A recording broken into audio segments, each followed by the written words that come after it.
All right, it is 2:03 on March 15th, 2021. The Governmental Affairs Committee meeting has now been called to order.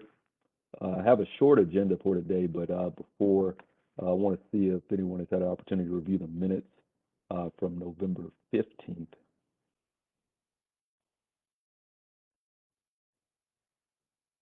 Yes, I move approval. I second that approval. All in favor, please say aye. Aye. Aye. All opposed? All right, that minutes are approved. We're going to move over. As most people know, HR 1319 passed recently, and this has the potential to be a really good thing for the city. During this time, I've spoken with Mr. Kelvin Datcher with the mayor's office about kind of providing information to the council as well as the public about the bill, also known as the American Rescue Plan Act, and just kind of giving us information about the bill, how it can impact Birmingham, and anything he can share about the administration's plan going forward. So I'm going to hand it over to Mr. Datcher and allow him to kind of jump in there. Good afternoon, Mr. Chairman. How are you? All is well. All is well. Hardest working man. Good. Kelvin Datcher, Director of External Government Affairs, Mayor's Office. If you guys would allow Tiffany Thompson, I think she's on to share her screen. We have some items we'd like to show you as we talk through our brief presentation, but we have some guests on the line to help us today as well.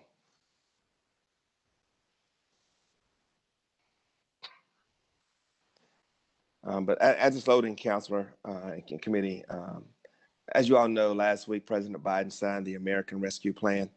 It is a $1.9 trillion package intended to mitigate the year-long impact of COVID-19, not just in healthcare, but in economics, business, families, infrastructure, and really kind of across the board. It's really one of the broadest speeches of government funding in quite a long time. So there are some opportunities here for the city of Birmingham that are quite extraordinary. We do want to thank and introduce you guys to some of you all, but remind you all who some of our friends are here who have been very, very important to us in DC in terms of making sure that we were, one, aware of what's happening at this federal level, but more importantly, to advocate for our positions for those things that are vital to the interests of the city of Birmingham and our residents. We have friends from our partners from Pine Street and Forbes Tate who are on the line today. And so we will, as Tiffany's loading up, I see a couple. We have Ms. Libby Greer from Forbes Tate. We also have Ryan Welch from Forbes Tate. I think Jared Lodeholt will be joining us from Pine Street. I think there he is, he's with us. And Mr. Don Calloway may also be joining us. So Libby, Ryan, Jared, would you guys go in that order and just kind of give a one sentence hello and kind of a little bit about yourself for the committee? You, councilors, thanks so much for having us here this afternoon. My name is Libby Greer. I'm a partner at a government affairs firm in Washington, D.C. called Forbes Tate Partners. We work with the city on advocating your interests before the federal government. I am a proud former resident of Birmingham, Alabama, a graduate of Birmingham Southern College. Have been here in D.C. for about 20 years or so, but I'm really, it's the amount of gratitude that I feel to be able to help my home city in Washington is hard to express. I'm really grateful to have the opportunity to work with you, and certainly grateful to have the opportunity to walk through some of the good things that are coming the city's way, and the residents of the city, especially the people who live there and have suffered there over the last year, be able to talk through with you guys some of the things that are coming. So thanks for having us this afternoon. Good afternoon, councilors. Ryan Welch, partner at Forbes Tate Partners with Libby. I myself am from Wetumpka, Alabama, and have been with the firm 13 years. And prior to that, I spent about 6 years with Senator Richard Shelby's office, handling appropriations issues and a variety of other issues as well for him. Glad to be with you all today. share Load with Pine Street Strategies. I echo the sentiments of our partners at Forbes State Partners in terms of the work that we do on behalf of the city of Birmingham. We're honored to do it. We're honored to have such fantastic partners with the city council and with the mayor's office, led by Mr. Datcher. That was nice, Mr. Lodehold. You guys are going to get paid this month. You didn't have to be nice to me, but I appreciate it anyway. Mr. Calloway, I think you just joined. You just say hello and a quick. I did. Okay. I did. Please forgive the background noise. Unbeknownst to me, my daughter nor my sons had school this week. So here I am joining you from the municipal zoo on the train ride. But very excited to be here. And very excited to be here and meet with all of y'all again. Please forgive the background noise. But thanks for having us. We look forward to explaining what we've been able to deliver for the city. Thanks, Donna. That's typically me who are reporting live from some perfunctory kids' place around the city. Councilor Woods can sometimes get caught up in that too. So, Tiffany, can you see if we can drop the presentation onto the screen? I have shared it with Kim. It will not let me share my screen. Oh, great. Okay. Well, Kim, did you receive it? I did. I'm working on it for you right now. Thank you so much.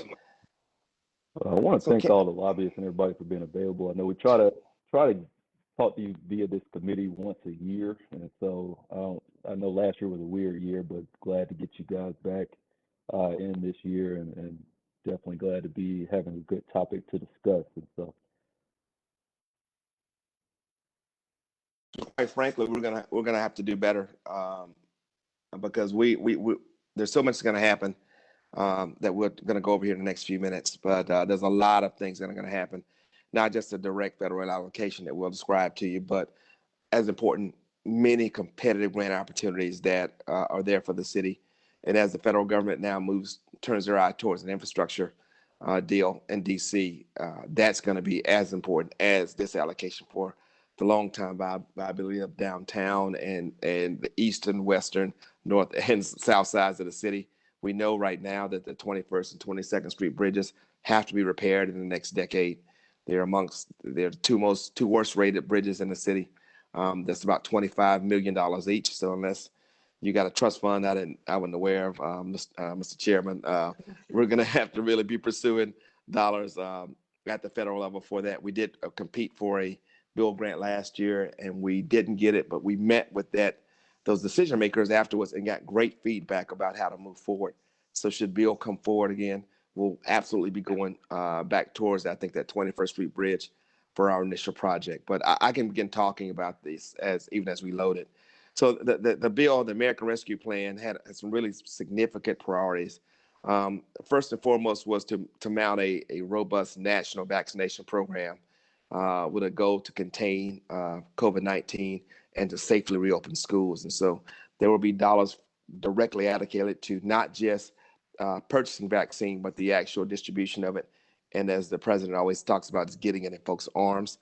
They're beginning to move to make sure that school teachers are a priority audience for vaccination across the country, because we have to get schools open. I don't think anybody is challenging that notion.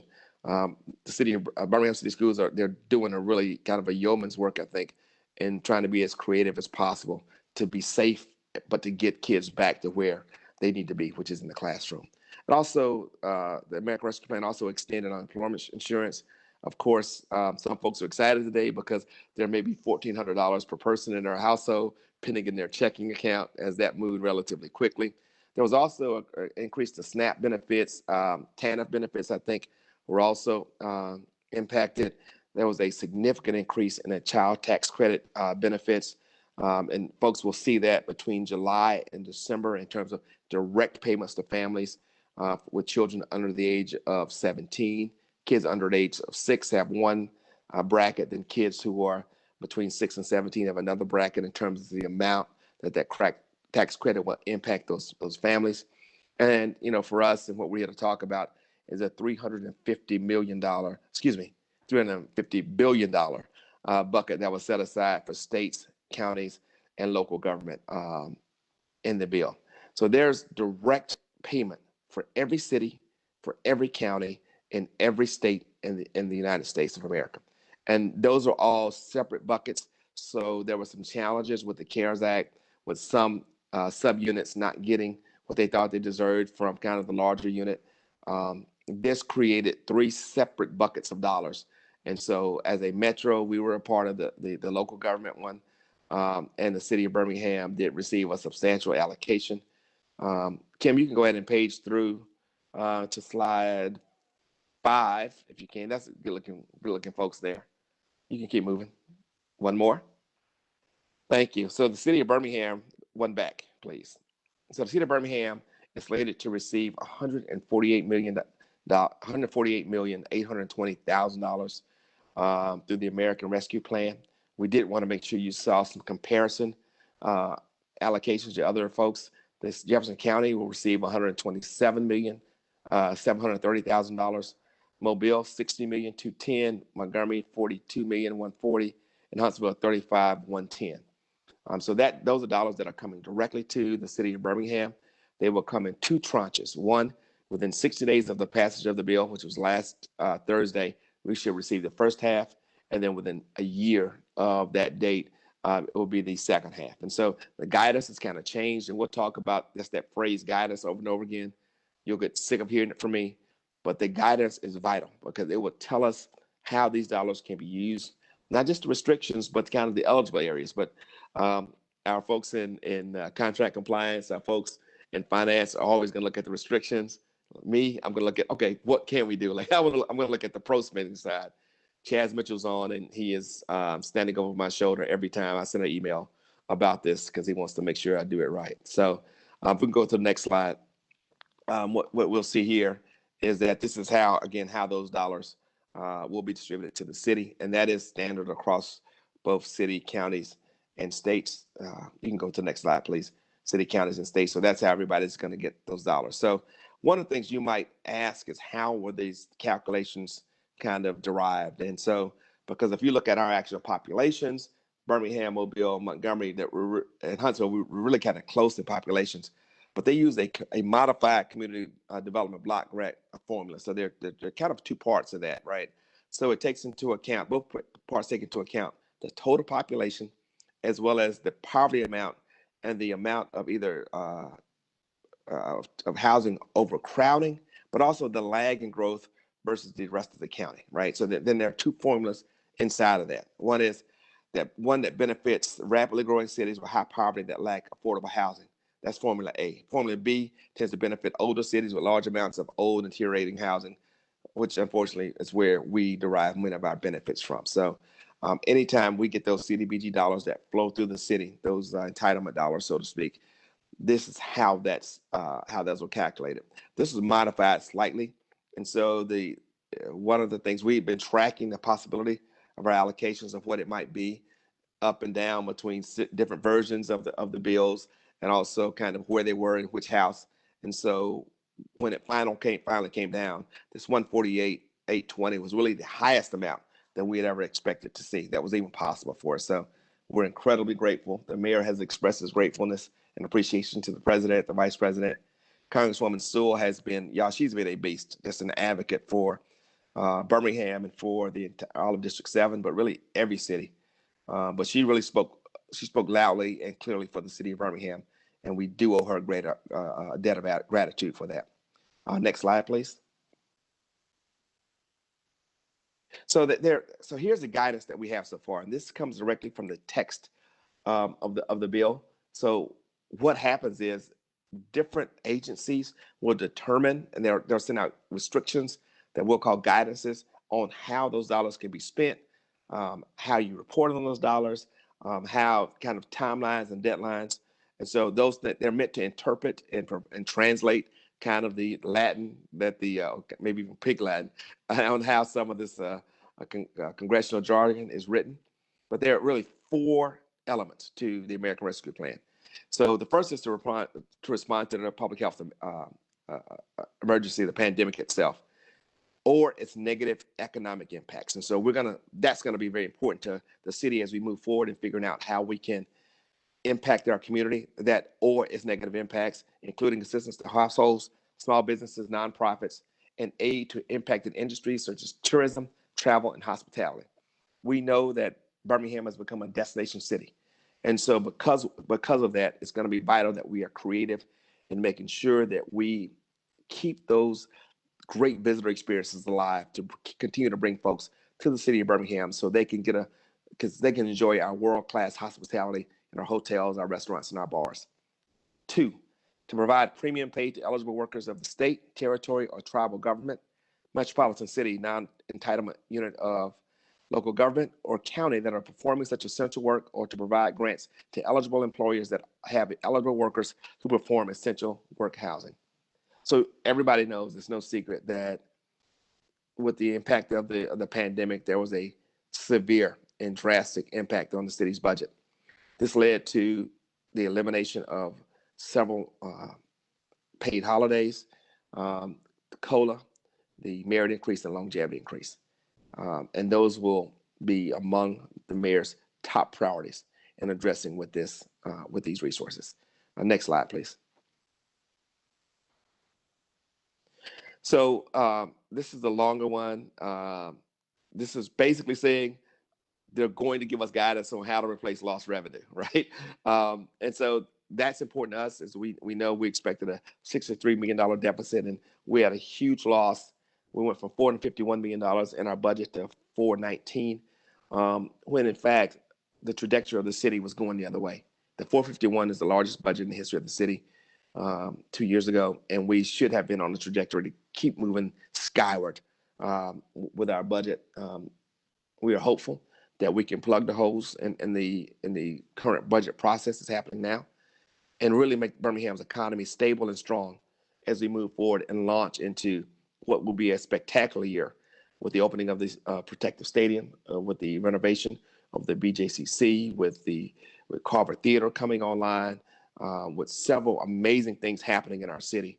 This should be the biggest economic year in the history of Birmingham. And these dollars allow us to stabilize our footing to launch forward. The last one is to make necessary investments in water, sewer, or broadband infrastructure. And we're really going to need guidance on this as well. Kind of some bureaucratic language here. Because the word or is in there, it's different than and, right? So that would seem to imply that we'd have to select between what investments we could make. Hopefully the guidance will allow for some greater kind of pliability with these dollars, so we can be flexible and nimble as we move forward. All right, next slide. Do we have anything else? Is that it? I think that may be it. So what we like to do at this point is talk to. We'll start with Ryan and Libby talking about particular elements of the American Rescue Plan. Ryan will talk first about kind of the economic impact mitigation that we have and strengthening that we have, the opportunities we have there. And then Libby will follow and talk about really the people services and the people impact that we can make with the American Rescue Plan. Ryan? Yeah, thanks, Kelvin. Can everyone hear me okay? Yes, Okay. sir. Yeah, so, there are a number of provisions, some of them continuances of existing stuff. So the first thing is another $7.25 billion for the Paycheck Protection Program, and it also expanded eligibility for nonprofits. There were some issues there, and I think now your tourism boards and things like that will now be eligible. Some of those folks that suffered dearly because they couldn't host their normal conference, that's a big moneymaker for them, and obviously a revenue generator for the city when you host those types of events.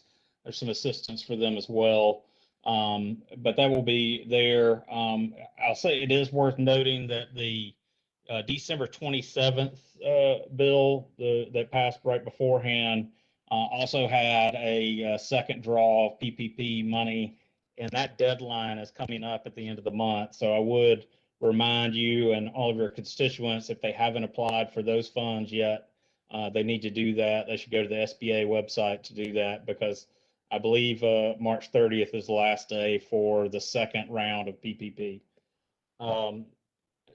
Similarly, the EIDL is included as well. This one is much more targeted. It's $15 billion of additional money, but it is for the hardest hit small businesses. There's certain parameters there, and I won't go through all those in depth, but we can send you a document that has those. But the focus is a little bit more tailored this time to those entities that were most severely impacted. Those people that didn't get the full 10,000 grant are eligible for the remainder of that 10,000. So some people got $1,000 to $9,000. They can tap into that grant, which doesn't have to be repaid, to get that as well. So that's another opportunity for your constituents to look into. If they didn't get the full 10, they can do through this process now. Another big one that was pushed for really hard was the Restaurant Revitalization Fund. That includes $25 billion. And it is a big project. There are, that is all about helping these folks recoup their losses, the restaurants that were closed to recoup what they lost.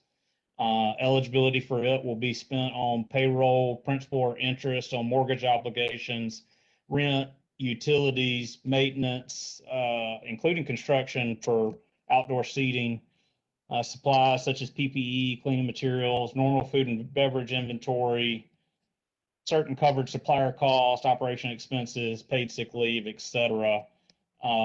The one caveat that is of interest there is that the first and second draw of PPP will count against the total amount that a restaurant can pull. But the hope here is to keep all the restaurants that have managed to stay in business and hopefully bring some of those back that have had to shutter.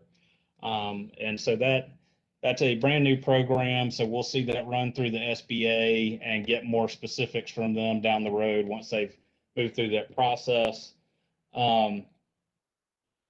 Further, there was 15 billion in the Save Our Stages, or what is now called the Shuttered Venue Operators Grant Program, to support live entertainment venues and museums and other places like that. There's an extra 1.25 billion in it. They have been making steady updates on the SBA website with FAQ and a pre-filing checklist and things like that, but they have not opened it to applications as of yet. But we hope to see that in the coming days. They made new updates on preparation documents as late as Friday, but hopefully to see that soon. There is another 10 billion for state small business credit initiative to help small businesses grow and create jobs. That again, we'll wait for specific details about that, but the key there is to make credit available to these small businesses, and that functionality will likely work through the states themselves. Kelvin covered the state funding. There is one part that he didn't cover that I wanted to speak about, and that is it's been called two different things: the Coronavirus Capital Projects Fund or the Critical Infrastructure Projects Program. It's $10 billion. State of Alabama is guaranteed $100 million, and then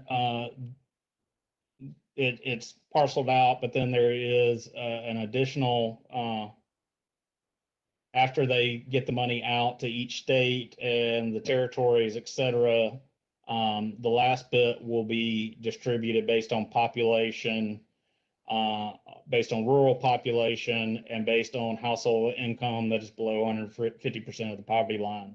So we know we're getting 100 million, but I expect that number to go up significantly according to that formula. We haven't seen exactly what Alabama will get from that formula, but the idea there is to invest in key critical infrastructure that will enable folks to work in education, health monitoring, including remote options.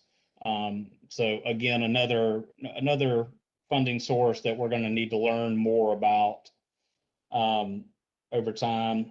There's 130 billion for K through 12. The Alabama set aside for that is about $2 billion. And that will be allowed to be used for any number of things, including PPE, social distancing, ventilation systems, those types of things that will help schools adjust to the needs that are growing. The other part of that will be to also find ways, recognizing what the virtual education and just COVID in general has had to students. Part of that funding, they hope, will be put towards catching students back up, finding innovative ways to address what has been a very taxing event. And then in addition, there is $40 billion for higher education, and Alabama will get 591 million and change for that. Again, I imagine the state will use one of their existing formulas to distribute that. So the legislature and the governor's office will be important in that endeavor to determine how that money gets spread out across higher education. And we'll keep an eye on that. There's $160 billion for a national vaccine campaign, including testing, tracing, genomic sequencing, public health staffing, and supplies to slow the spread of COVID-19. Let's see. Those are the big areas. There is also a $10 billion, I believe, through EDA, and 25% of that is specifically set aside for states and communities that have seen loss to travel, tourism, and outdoor recreation. So I think that's another opportunity there as well to focus on EDA funds and look at grants through that process as well. There are many other things in this obviously very big bill, but in the interest of time, I'll defer to Libby now and then be ready to jump in with any questions you may have after Libby's done her portion. Thanks, Ryan. I'm going to quickly try to go through sort of the human aspect of the bill, the direct aid that's being offered to your constituents and the folks who live there in the city of Birmingham. The biggest one that Kelvin referenced a little while ago is an additional round of stimulus payments directly to taxpayers. The Congress allocated $1,400 to individuals and an additional $1,400 per dependent, including adult dependents in a household. So that could become quite substantial for families who are in need of that additional economic assistance. Payments do phase out at higher income levels, $80,000 for individuals, $120,000 for heads of household, and $160,000 for joint filers. Those payments have already started being transferred to bank accounts. So if a constituent of yours has direct deposit set up with the IRS, they may be seeing that money come in now. All checks should be distributed by the end of March. Is what the IRS is telling us. There are some banks, from what I understand, that have held some payments as they've gone out because the checks are technically dated, direct deposits are technically dated for March 17th. But by March 17th, which is this Wednesday, obviously, constituents should start to see that money, eligible constituents should start to see that money hit their checking accounts. The IRS also has a tool called Get My Payment on their website that folks can access in order to see what the status of their payment is, or if they need to update any information with the IRS. The child tax credit extension that Kelvin referenced earlier also is being hailed as probably the most significant step to alleviate child poverty the U.S. has taken in the last 100 years. It is a very substantial increase. It is subject to availability for just this year through December, but we do anticipate a fairly robust effort to make sure that it gets extended at the end of the year by Congress.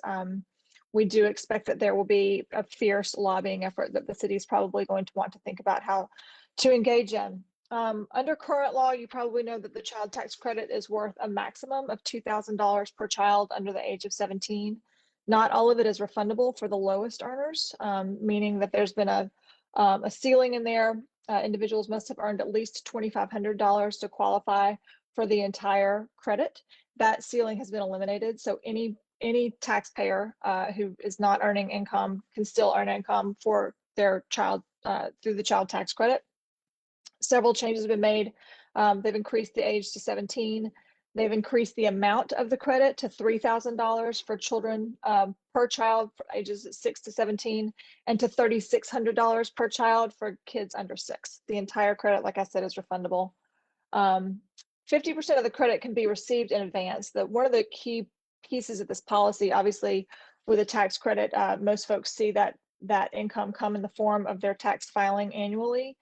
This has changed the distribution of that credit to be a monthly or periodic payments from the IRS. If it determines the IRS can't get that money out monthly, it will get it out as frequently as it can to families, which means that for folks who are in cash flow situations, this is going to be dramatically helpful for them. People who are in the upper income brackets, over $150,000 for joint filers will still be eligible for the normal child tax credit, but not for the enhanced child tax credit that got passed. There have also been increases in the amount that people can earn through the earned income tax credit. It's gone from $543 to $1,502.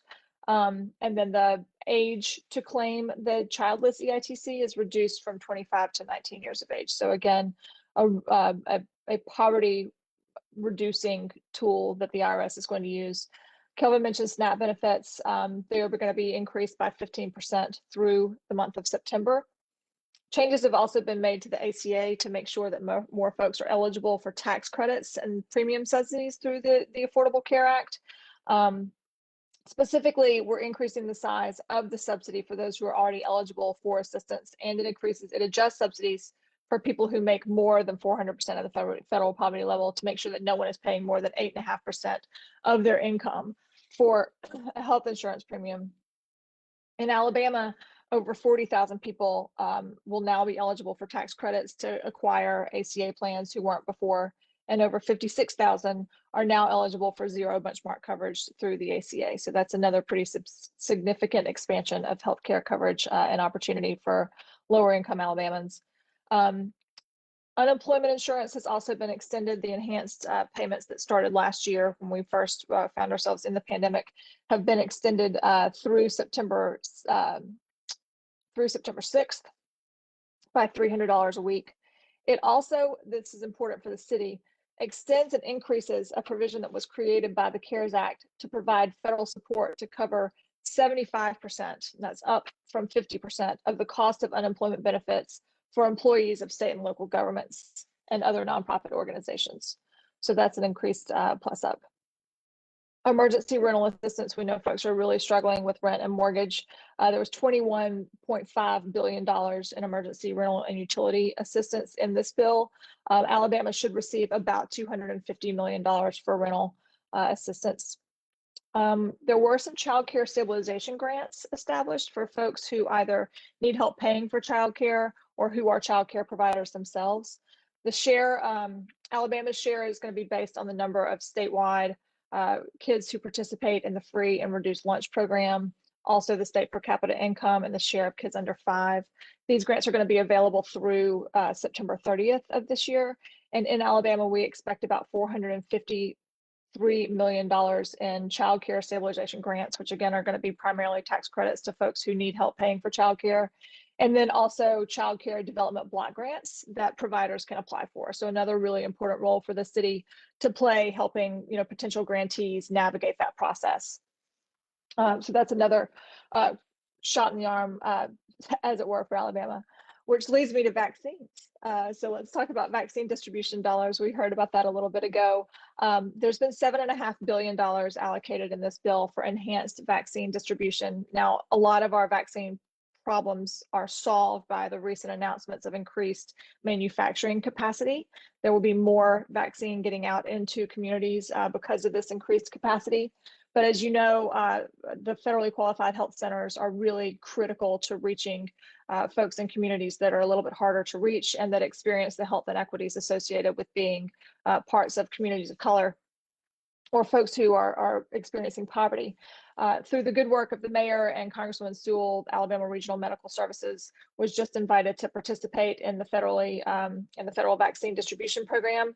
The Biden administration just announced that they are increasing the number of centers that can participate in that program up to 950 from the most recent tranche, which was 700.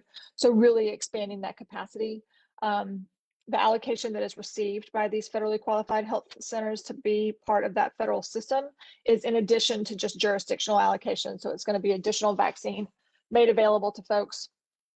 And it's really, again, an effort to make sure that we're serving the nation's underserved communities and disproportionately affected populations. The administration announced today two really important things as well, that they're now covering 100% of vaccine costs for Medicaid and for children's health insurance. So no one should be paying for a shot is the bottom line, but it also really protects states from bearing any costs associated with Medicare reimbursement rates.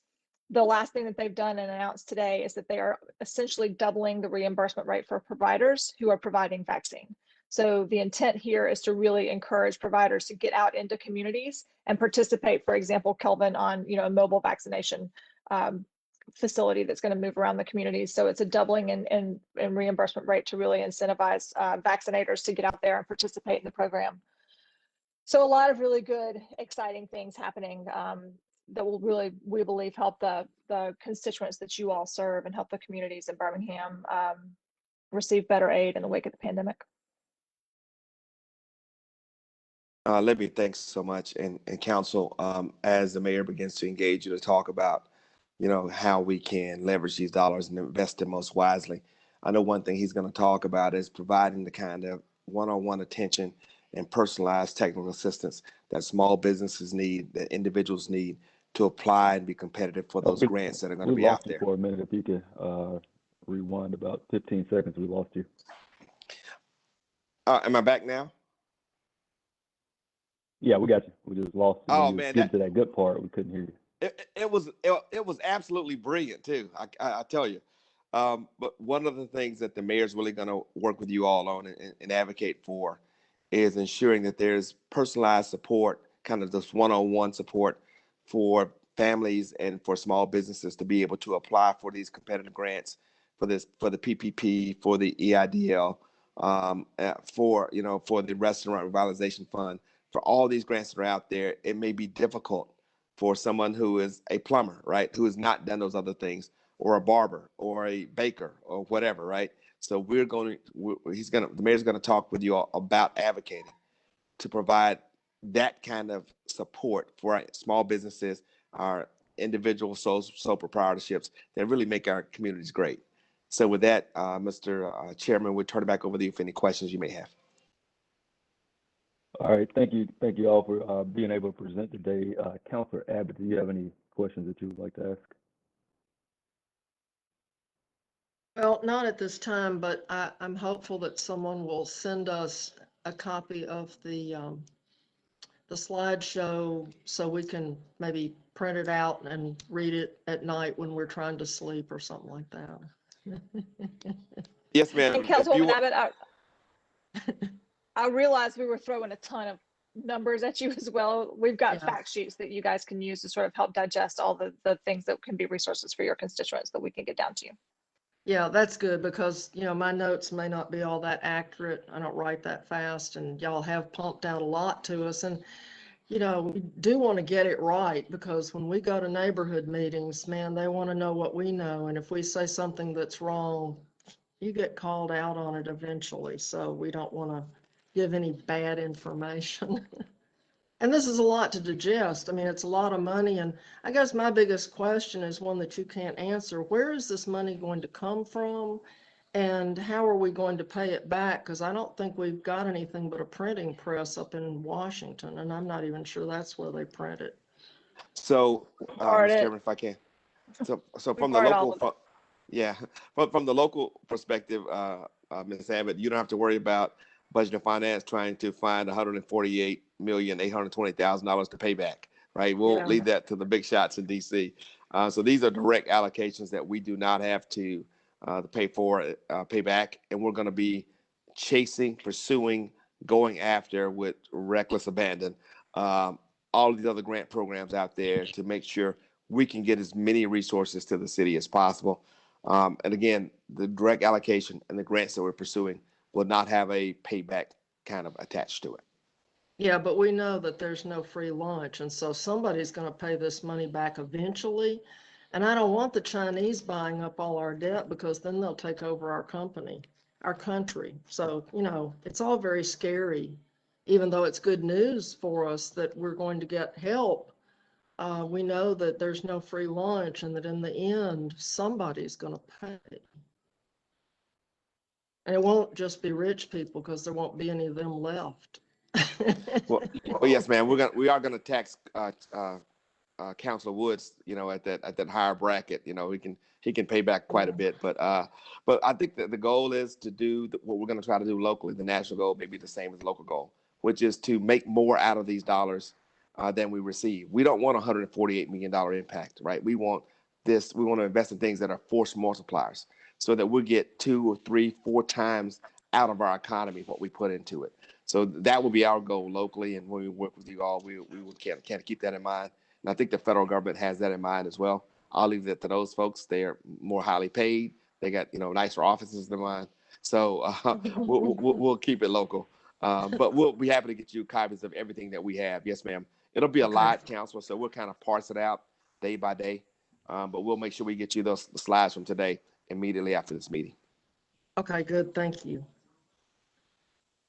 Thank you, Counselor. But yeah, like I said, we know HR 1319 is really robust. A lot of really impactful things in there. I think it's going to be a lot of helpful things to a lot of people there.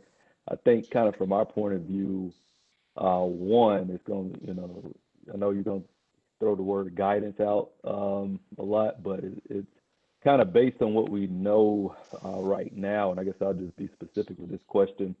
You know, we had that $63 million projected shortfall or drop off in our budget, and we went into reserves a couple of times, once at budget time, once 3 or 4 months later.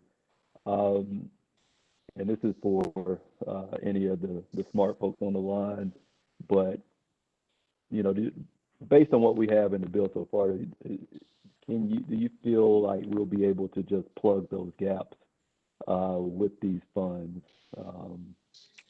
So, Council, we're expecting that kind of guidance to come directly from Treasury. I don't think we want to get Lester Smith too excited down in finance about what we can do with those dollars until we get some real specific instructions and guidance. In every city in the country, I've been on probably 14 webinars since Thursday's announcement. So every city and county in the country, every county is asking the same question. Every state, what can we do with those dollars? And so as we get that guidance, we will provide it directly and immediately to the council. But we don't want to make any recommendations or provide you with any advice without having something in writing from the Department of Treasury. Okay. Also, would a city like is there interest in like bringing in, I guess, a consultant to help review expenditures and things, allocations before they're made, or are we going to look to try to do that in house? Council, I do believe we're bringing some additional capacity in a number of ways. I'm not sure exactly what the mayor is going to recommend at this point. We are, you know, kind of getting as much to him as we can kind of pull down. We're very grateful to our friends at Pine Street and Forbes State, because they not only get the information, they kind of dumb it down so I can actually understand it, and then can kind of distribute it myself. But we're going to need additional capacity in a number of ways. Grant writing, we know. Maybe some, you know, a lot of folks did hire firms to help with kind of vetting expenses, those kinds of things. But I think, you know, we have Forbes State and Pine Street to assist us in getting that guidance. So I think we're going to rely on them up front. But, you know, other additional, you know, as the money comes and as decisions are made, I think there's professional capacity that we need to bring to bear on these resources. And so we'll see what happens. But the answer is possibly, right? So. Yeah, and I just meant, like I said, I meant it from the point of view of, you know, some entity, you know, with the requisite experience and knowledge to be able to say, you know, write a memo and recommend this expense. Like, yes, this is, is our expert opinion that this particular expense is approvable under, HR 1913. And so, yeah, just anything along the process. I know this will be a continuing, ongoing conversation. And so anything that we get as far as, guidance information specifically to like that guidance on how these funds can be used at the municipal level would be greatly appreciated. And it's kind of any other updates, and as frequently as you guys need to come back to the committee, or I know the council as a whole. And I think this could probably be tagged at any opportunity. But I want to thank everybody for being here. I also want to commend Mr. Datcher for fitting pliability into a sentence today. And other than that, if there are no other comments or questions, we can entertain a motion for adjournment. Councilor Woods? Yeah, this is Valerie Abbott. I think I'm your only other committee member that's on here. So I do want us not to forget the red light cameras and stop sign cameras that we need permission from the legislature to even think about. And I think you said that it was accidentally left off of our legislative agenda by the administration. So we just need to make sure that that gets back on the radar screen, because that's, even if we don't do it this year, we need permission from the legislature in order to do anything.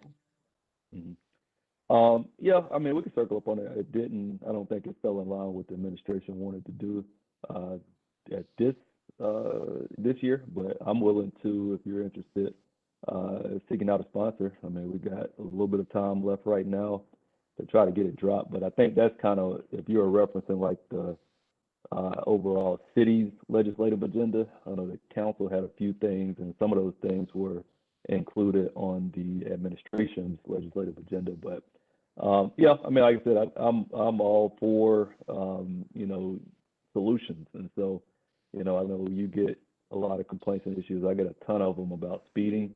We are putting a lot of workload on the transportation right now department, because we're working on kind of band-aids and things around this speeding issue. But the cameras are, it's a lot of pros associated with that. And I think from my point of view specifically, I think it's important to be clear about is I'm not so much concerned about red light cameras as we are speeding cameras. And so areas where whether it be school zones, hospitals, areas where we see a lot of accidents, a lot of speeding, a lot of complaints, being able to have those stationary speed detection devices in place, will go a long way. So, yeah. Yeah, but speeding is not our only problem. People running red lights, and in my neighborhood, my little neighborhood that I drive through, running stop signs.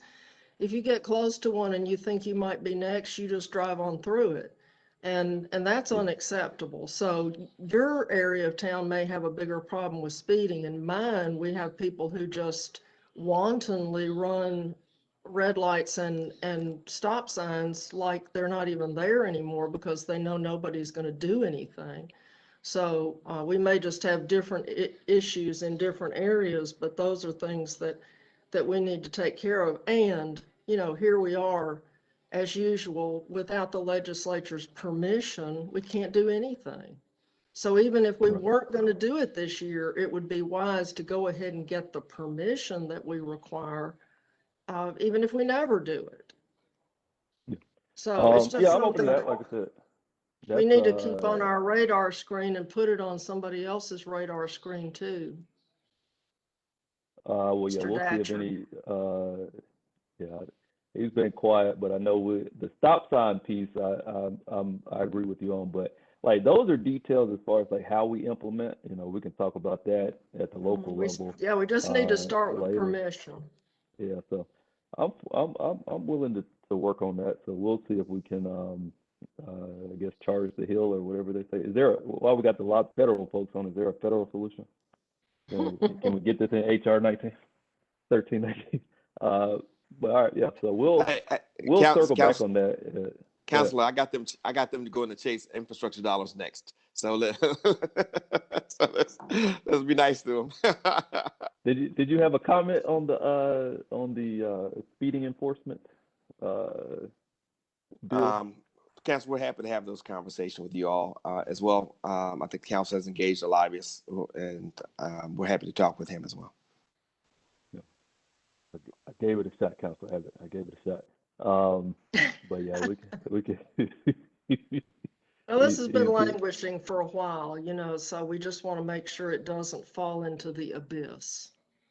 Yeah, I mean, I think it's like I said, man. We get a lot of those. Are probably the most frequent complaints that I get is around some sort of speed and running stop signs. And so, we try to be responsive. We want to, come to the table with solutions. But, like I said, we got a few days left, so we're willing to see if somebody will drop it for us.